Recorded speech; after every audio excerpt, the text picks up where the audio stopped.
As a Ukrainian FlyEye drone was doing reconnaissance behind Russia's defensive lines, a Strela-10 surface-to-air missile system gets spotted below. As the drone spots the SAM system, it can be seen the Strela system picks up the UAV. But while the UAV is a slow-flying drone with a few hours endurance, the nimble body gives it a low radar cross-section, which the Strela seems to struggle with.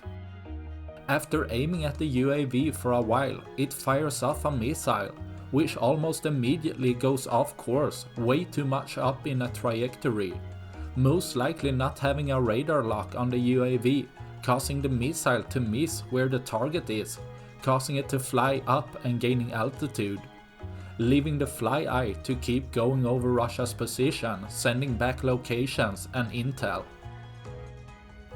That's all I had for this video. Please like and subscribe for more. Thanks for watching. Bye.